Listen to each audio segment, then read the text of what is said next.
Welcome to Spooky News from Spooky Ventures for December 27th, 2019. This is our final Spooky News of the year, and we'll get right to the Spooky News.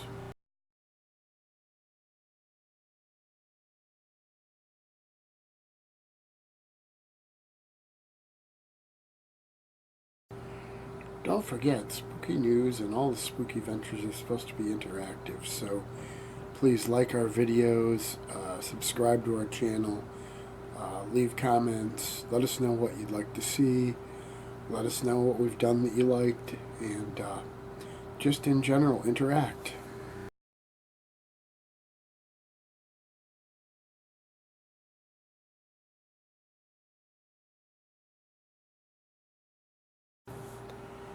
In a place called North Augusta, California, there was an unveiling of a ghost. Well, while it's not as dramatic as a Scooby-Doo kind of thing, it's still pretty cool.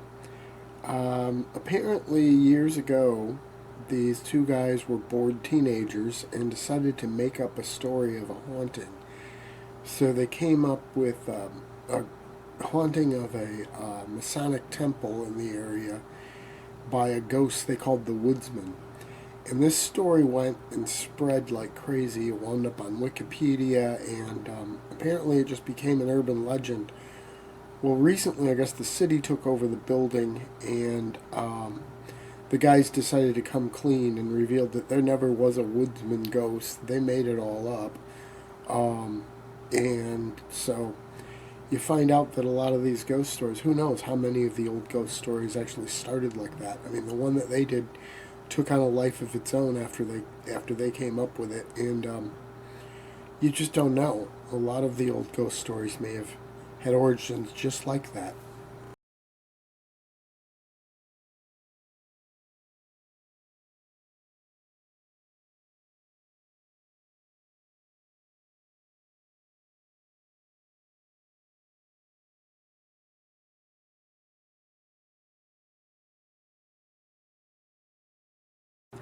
There's a interesting story about a ghost in England, and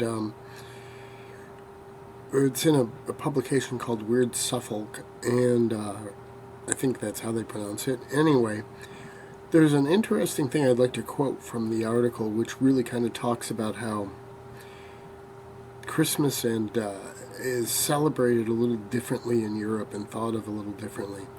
Here's the quote from the article. Thinking about the dead and remembering the past are tied to Christmas like baubles in a time when there is more night than day.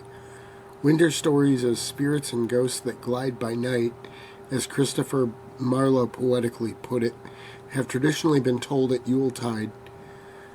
So, there is a big, rich tradition of, ghost stories in Christmas, and so it's like they're suggesting that this is a good story to tell at Christmas. Now we're past Christmas today, but it's still something I find really interesting. I still hope that America's going to grasp onto this whole ghost stories at Christmas and spooky Christmas. I mean, everything should be spooky. Always keep it spooky.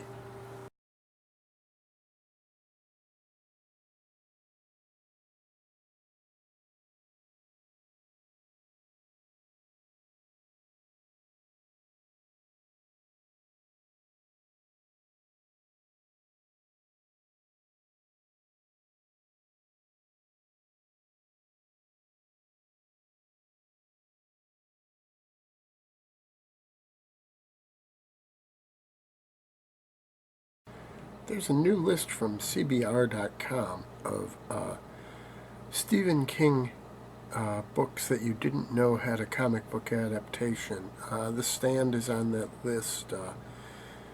Dark Tower. There's quite a few on the list, and other than Creepshow, which I've actually talked about the comic book, or the second comic book that never was released. Obviously, if there was a second comic book in the works, there had to be a first one, so I knew that one.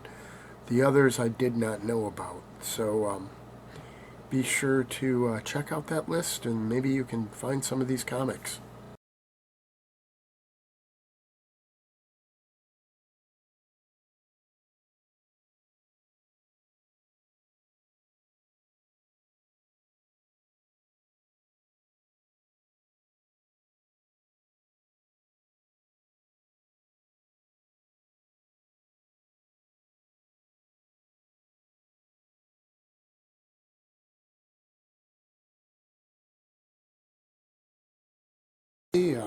Stephen King book Salem's Lot is being made into a 10-episode series that they're calling a Gothic Horror TV series. And the title's going to be Jerusalem's Lot, which is actually the name of the town in Salem's Lot. But it's based, of course, on Stephen King's novel, and it's a vampire story. And it should be pretty cool. It's going to be on Epix, so keep your eye out for that, and hopefully we'll have some good vampiric horror coming our way with that series.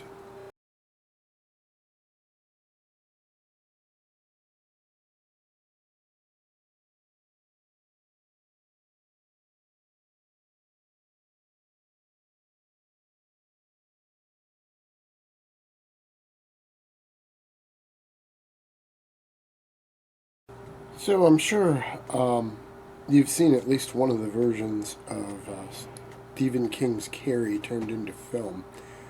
Well, now FX and MGM are doing a TV series of Carrie. I don't know. We'll have to see how it goes. I hope they don't soap operize it like they like to do with a lot of these shows. To me, that kind of loses it for me. But it's kind of cool that both Salem's Lot and Carrie are getting TV series adaptations about the same time. They're from two completely different sources, so it ought to be interesting to see what happens with those.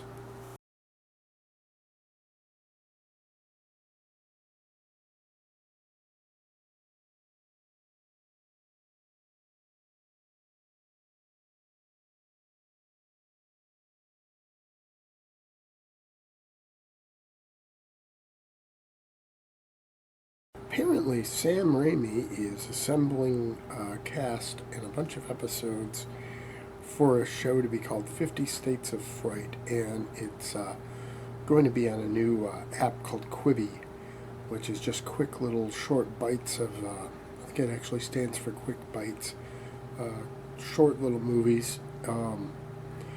And these are going to be, as you might guess from the title, a bunch of horror stories set across the country, each in a different state. For Colorado, they're doing a story based on the Stanley Hotel. So that's the basic concept.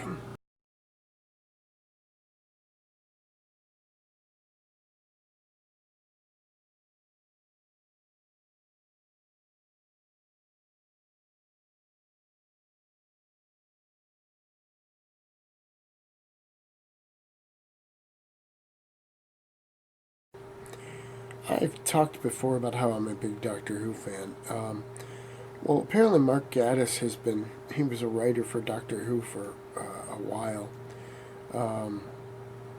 during the Russell T Davies period, and one of the better writers of the show as far as I'm concerned, which is my connection to Doctor Who on this. But he's been doing some ghost stories for BBC the last couple Christmases, and he said he hopes to continue to do that, bring a new one every year. He wants to do an adaptation one year and an original one the next, and that should be pretty cool stuff. I've talked quite a bit about how there's a connection between Christmas and spooky stories in a lot of the world, and how I think that's a really good thing. So having Mark Gatiss part of bringing spooky stories to Christmas every year, even if it's just in the UK. I don't know if we get these here in the States, but that's a good sign. It's a good trend, and if you got him involved, it's got to be good stuff.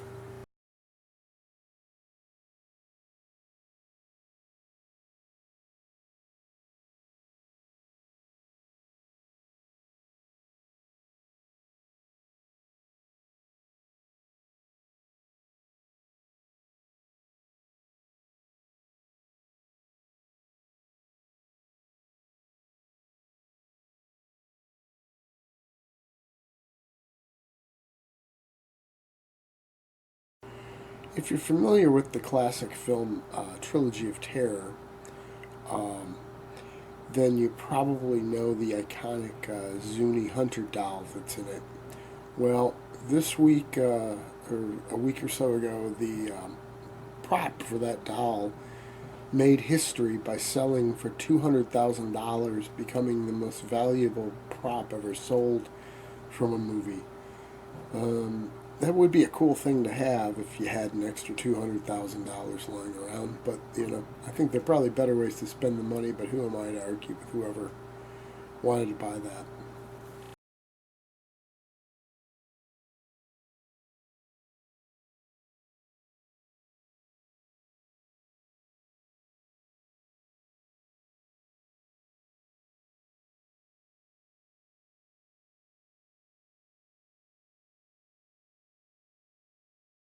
I've talked a little while ago about how Netflix has some sort of a review credibility problem as far as I'm concerned. I mean, I get a lot of press release related stuff, and it's always about how, viewers couldn't sleep after it. Viewers are saying this is the scariest thing ever. Well, those have all been involved with things that were their or Netflix original.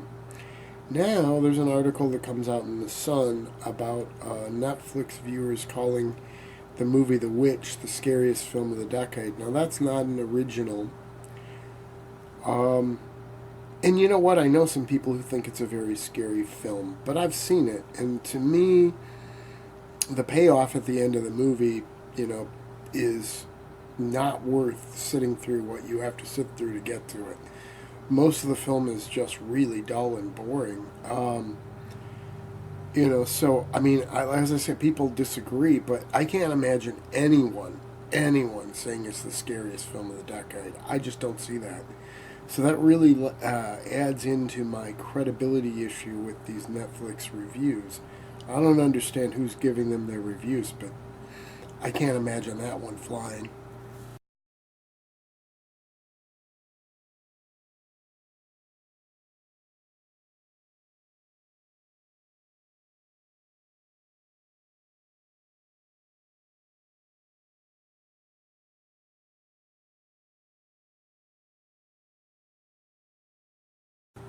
There's a new creepy movie trailer for a movie called After Midnight that has just been released. Apparently, the movie is about a small town that's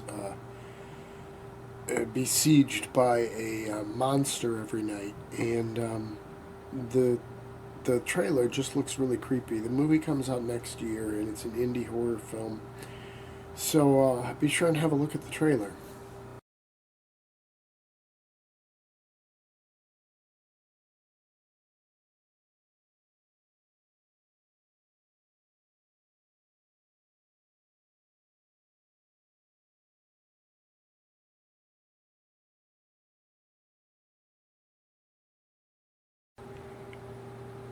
It's getting to be that time of year where we get the best of 2019 lists, and I always do one for Music Street Journal for music, but for videos or scary movies, Paste has a list of the best horror movies of 2019. Of the list, I haven't heard of some of them actually, but some of the others I've heard of but haven't seen, like In Fabric and Midsummer.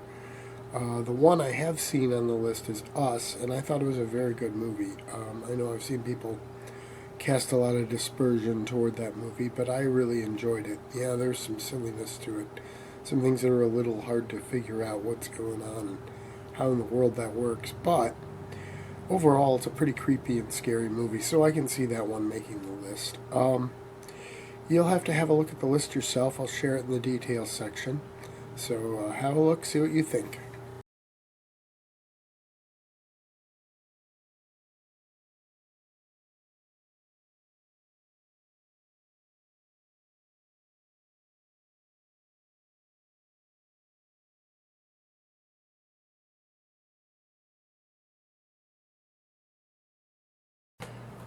Don't forget, we released a new YouTube video review on Christmas Day, Wednesday, of a review of the 2006 version of Black Christmas, so be sure to check that out.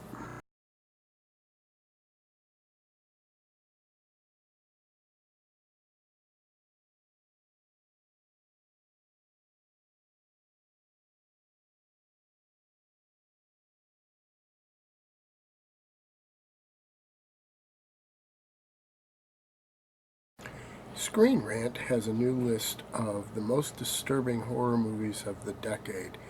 And I looked over the list. I've actually only seen one movie on that list, The Witch. I don't really consider that a disturbing movie at all myself. I really wasn't that impressed with it. Kind of ho-hum. But there's also a remake of Suspiria. Like I said, there's a whole list of movies. You can check it out and see what you think. See if you agree with any of these films making that list.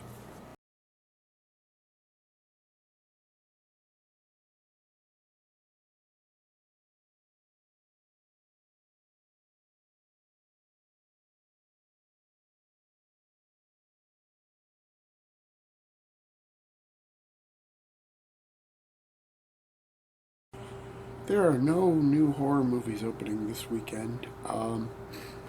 None for next weekend either, I don't think. But shortly we should be getting into time for some more horror movies opening. I know there are a lot of them coming up next year, so keep an eye out for those.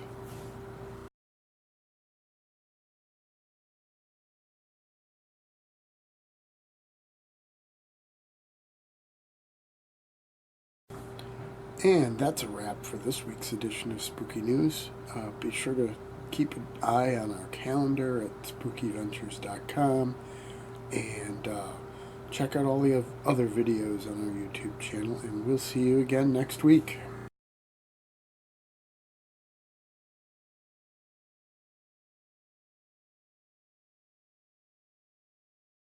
Spooky Ventures is the home for spooky content and spooky merchandise on the web.